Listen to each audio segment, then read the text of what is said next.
Shadows of Doubt is an upcoming immersive sandbox detective stealth game set in a procedurally generated city, which sounds great to me since I like both stealthy immersive sims and solving mysteries. I've been keeping an eye on it for a couple of years now and recently tried it out during a closed beta.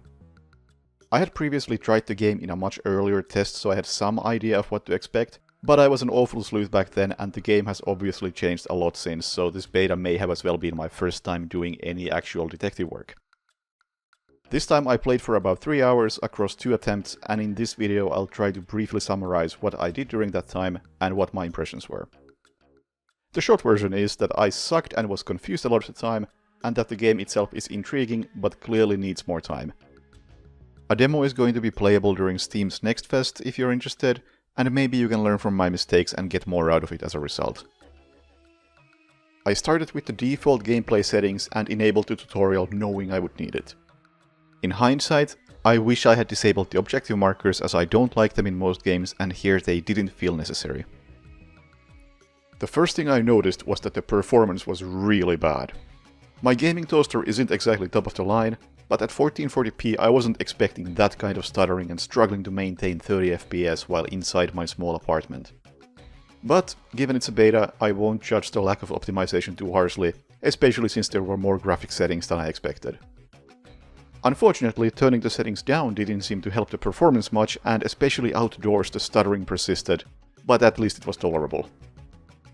I'm guessing the performance issues have more to do with simulating the city than they have with graphics, but either way I'm hoping to see some sort of improvement.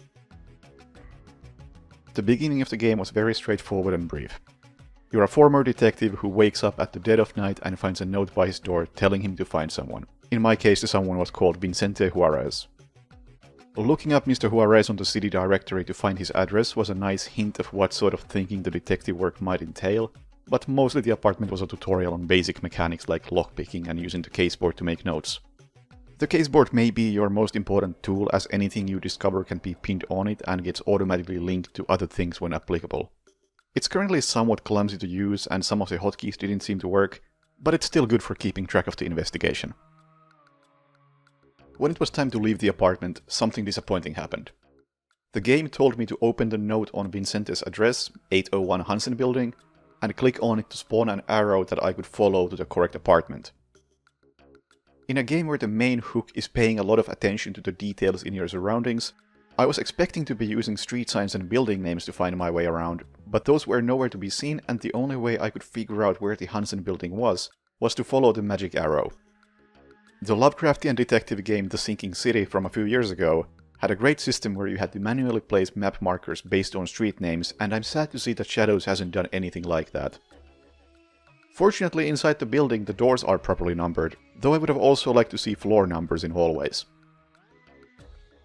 Having followed the arrow, I found the correct apartment, and as soon as I knocked on the door, a tutorial popped up telling me about different ways to enter. I think it would have been good to let me wait a few seconds before showing the tutorial to establish that no one's home, because my brain immediately switched from investigation mode into stealth mode, and it definitely didn't help that right after entering there was another tutorial about escape routes and hiding places. The tutorials made it seem like the game was setting up for some sort of eavesdropping situation, when in reality there was no one alive inside the apartment. Anyway, a key under the doormat got the door open and I carefully snuck in. I spent a good few minutes stealthily looking through some closets and reading employment contracts, hoping no one would walk in on me. It wasn't until I found a dead body in the kitchen that I remembered that I came there to find Vicente. Next to the body I found a wallet with an ID that I used to confirm that the body was indeed Vinny. Examining the body revealed the time of death, but oddly not the cause of death. After the beta I did learn that apparently you can discover the cause by finding the wound on the body, but the way the bodies are placed can make it hard to find, and the UI made it seem like only the body as a whole is examinable. Looking through the rest of the room, I found a half-burnt "Remember Who Owns You" note, a note about buying a gun, and a receipt from a grill from right before the time of death. Checking the phone records revealed a phone call also soon before time of death, and I was able to use an address book to learn that the caller was another person from the same building. There were also fingerprints on an open safe, some belonging to the victim and some to an unknown person. Going through the scene was an interesting part of the investigation, and while I obviously found a lot of stuff because of the tutorials, it seems like careful examination is very much rewarded. I decided to first visit the caller's apartment, but the person I met wasn't feeling helpful and all I learned was that their name was Soshi and even that required a bribe.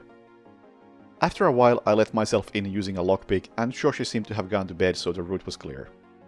Except that another person showed up and I ended up hiding in a closet until eventually taking the risk and sneaking out, having learned only that the unknown prints on Vinny's safe belonged to one of those two. More importantly, the visit did highlight a potential problem with the stealth mechanics. A lot of what I've seen takes place inside fairly small places with not much room for stealth, and since the NPCs are procedurally generated, it's hard to trust them not to do something erratic when you're about to make your move. Maybe those things can still be dealt with, but the cramped settings also made it hard to learn how the stealth mechanics actually work. Or since all NPCs have their own routines, maybe you're supposed to sneak in when no one's home, which is how the shovelware looking but surprisingly not terrible Thief Simulator does things. I unfortunately didn't think of that while playing and thus didn't explore the idea, so despite learning some people's work schedules, I couldn't say how the time windows actually work out in practice. After getting out, I knocked on the door again and talked to the second person, but they were even less helpful than Soshi, and I didn't even get their name. I returned to the crime scene just in case I had missed something, but instead fumbled with the safe, triggered the silent alarm, and had two cops show up and search the apartment while I hid under the bed. Upon eventually sneaking out, the game told me to get a murder case resolution form from the city hall. I had no answers to any of the questions asked, so I continued the investigation by visiting the gun dealer. On my way there I foolishly disabled the leads thinking I was already onto something. The gun dealer thing didn't work out as I had forgotten I had a passphrase I could have maybe used and nobody wanted to help me, so I went to the grill instead. The grill owner was also not helpful, and when I tried to check his computer, he pulled out a shotgun and drove me off. Not entirely surprising, people in the city seem to take protecting their property very seriously, and the owner also had a ceiling-mounted turret next to the bathrooms. Finally, I visited Vincente's workplace where I found the only person willing to help me at all. Vincente's co-worker told me that Vinny liked ballet and that he had seen him earlier that morning, about 8 hours after the time of death. I made one more visit to the crime scene, only to discover that someone had cleaned up the place and thrown Vinny halfway out the window. Feeling defeated, I filled the resolution form and blamed everything on Soshi because he was the only one whose name I knew. So yes, a total failure on all accounts. But I wasn't going to give up yet, so I generated a new city and a new case. Round 2. The same steps repeated. I got the note, found the apartment, examined the body, searched the crime scene, and hid under the bed. But this time I was more thorough in my search and critically found a bullet hole in the wall. And a sword in the kitchen, unrelated to the case, but I took it anyway. I don't know how the story mode will work exactly, but it seems to have a set structure with things like characters and locations being randomized. That would make sense. I wouldn't trust procedural generation to make a decent story either. Again, I first visited the caller who was now in a completely different building. I decided to be a lot more persistent this time around and used all my tools to get the apartment searched. I disabled security systems, crawled through vents and offered bigger bribes, and when all that failed, got into a sword fight with the main suspect. I was the only one with a sword, which was a mistake since the sword didn't appear to be doing any damage. I got my ass kicked, but after recovering, I returned without the useless sword, knocked out the suspect in the hallway, went in and locked them out so I could search the place freely. Very professional work, I know. Turned out there was another person sleeping in the apartment, so I knocked them out too and handcuffed them. Absolutely worth it, since in the kitchen I found her purse and a gun that matched the bullet hole at the crime scene, both with fingerprints that were also found on the victim's safe. I filled the crime resolution form, left the suspect handcuffed in her own apartment, and returned to the city hall. Case solved. To my surprise, the beta didn't end there, but instead continued with me getting kicked out of my apartment and visiting someone who could help me. But, due to a misunderstanding, I ended up beating him up too and arresting him with his own handcuffs.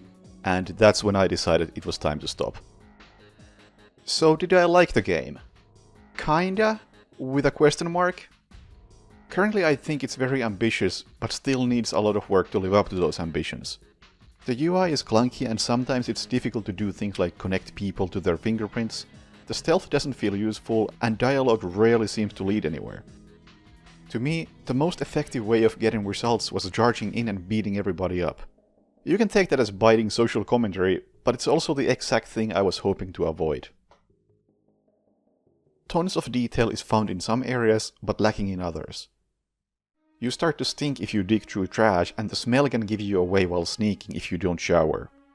Yet, while navigating the city, you are blindly following a magic arrow because the city has no street signs.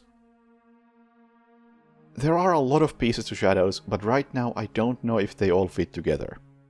Maybe they do, but as a new player I found it very hard to figure out which bits of information were relevant and how I should make use of them.